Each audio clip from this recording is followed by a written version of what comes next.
Hey guys, it's Lego Boys E3. Today I'm going to show you how to make a Skewb barrel.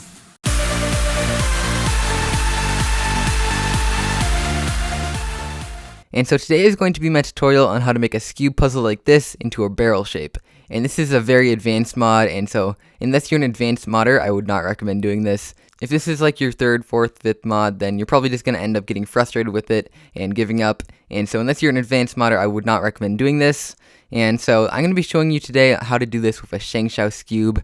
That's what all my examples are going to be using. And I would also recommend that you use a Shengshou Skewb because I'm going to be giving you instructions on exactly how the pieces work for the Shengshou one. But as for the materials you'll need a Skewb, of course. You'll need milliput or some other type of filler, a Dremel, a belt sander, various types of sandpaper, super glue, a screwdriver, a knife, some uncut sticker sheets, and some pre-cut sticker sheets for a Skewb, spray paint, and also some playing cards. And so it doesn't matter which playing cards you have, you only need like half a deck of them, if that, and they're going to be destroyed in the end, so just get some that you don't care about. And so let's get started. So ignore any of the material you'll see built up on the centerpieces of my puzzle. We'll get to that later. And so the first step you'll want to do is just take all the center caps off. And you may not need to do this immediately, but you'll need to like loosen and tighten the puzzle later. And it just makes it a lot easier to repeat it later if you just pry them all off now.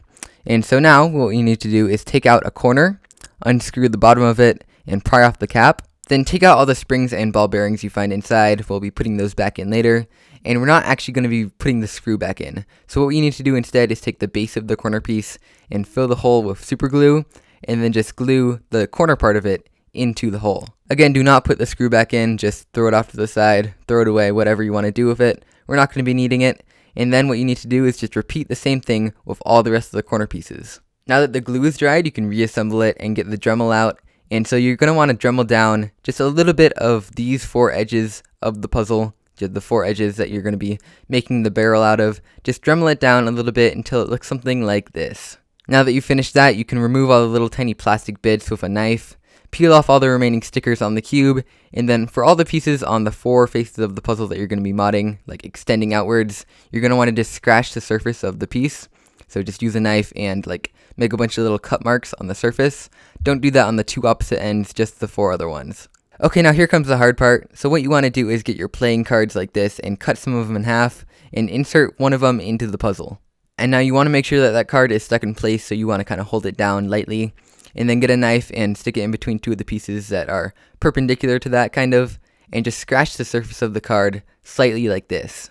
So you should have made a little mark on the card, and so what you want to do is take the original card out and cut through that mark. So wherever the mark is, just make a little cut mark.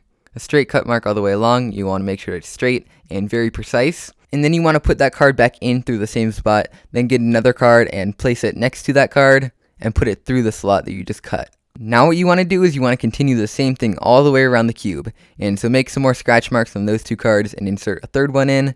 Then what you can do is you can tape another card onto one of those existing cards. Just make it parallel with it, like right at the same spot. And then make some more scratch marks on that one and insert more perpendicular to that one, and just do that until it covers up the whole cube.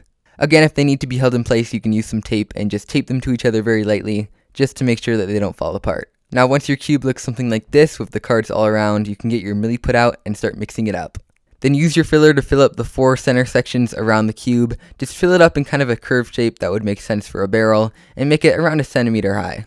Similarly, you'll do pretty much the same thing for all the corner pieces, all 8 of them all the way around the cube. Just be sure not to fill up the part where the screw is or where all the ball bearings go. Now once the milliput has completely dried, preferably overnight, what I did is I took it into a sink and I just submerged the whole puzzle so all the cards would kind of come apart.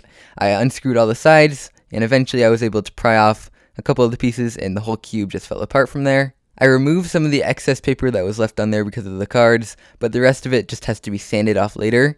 And what you want to do after this is just dry off all the pieces, especially the hardware. Now what I did is I removed some of the stickers that were still on the puzzle, then I began to sand down all the inner surfaces. And so this includes the parts where the pieces rub together and the faces of the puzzle. Pretty much wherever I applied milliput except for the very outside of the pieces, I sanded that down. And once I was done with that, I made sure everything was dry and I reassembled the puzzle. Then using a Dremel, I kind of just sanded down anything that stuck out, and so anything that like had sharp edges or whatever, I would just sand it down to get it closer to a barrel shape. Once it's fairly close to a barrel shape, you can bring it over to the belt sander. I began doing motions like this, not actually spinning the puzzle, but just kind of smoothing it out like this. After doing that for a while, I made 2 holes in the opposite centers of the puzzle with a Dremel, and I used that to spin the puzzle like I do with most other barrel puzzles. Now this isn't going to be the last time you're going to sand it down like this, but once I was pretty happy with the shape of it, I disassembled the cube again. Now I wiped down all the internal surfaces of the puzzle just to get all the dust out from sanding, and then what I did is I disassembled all the corners again, and I put the ball bearings back in. Next, I got something pretty thin like a piece of paper or the cards from earlier, and I just cut it up into a little shape just like this. Insert that into the corner piece above all the springs and ball bearings, then glue the caps back on.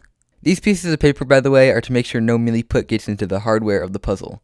Next, you want to cut out some small circles like this out of the card. Then you want to make sure that your tensions are perfect on all the center pieces, so they should be pretty even. You should be able to get pieces in, but not pop out too easily. And then you'll put those little pieces of paper on top of the screws. Now glue on any remaining caps you have, then mix up some more milliput. Use this to fill any holes that you missed the first time, including where the screw is, and right above where the ball bearings and springs are. Now after that dried, I reassembled the puzzle again and brought it over to the belt sander. Now I began sanding it down again, trying to get everything perfect. Every once in a while I would do a center switching algorithm to switch around the 4 centers to make sure that all the sides were completely even. Just to make absolutely sure that they were all the same, I even took out some of the corner pieces and switched them around. After a lot more sanding, I was finally sure that the Skewb was perfect and exactly how I liked it, so then I took it apart again. I did the final sanding on the puzzle by rounding out all of the sharp edges, and then I got some fine sandpaper and I went over all the surfaces again, including the edges. Once all the pieces are perfect, reassemble the Skewb one last time, and then spray paint the entire outer surface of the puzzle.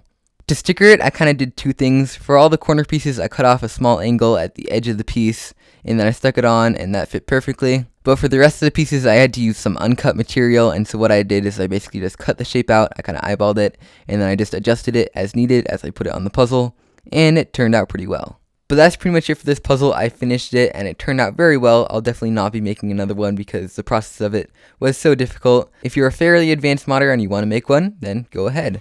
It was pretty fun to make, and it's a really awesome puzzle in the end. And so, if you liked this video, you can leave a like down below to show me that you liked it. Stay subscribed to be notified when the next video like this comes out.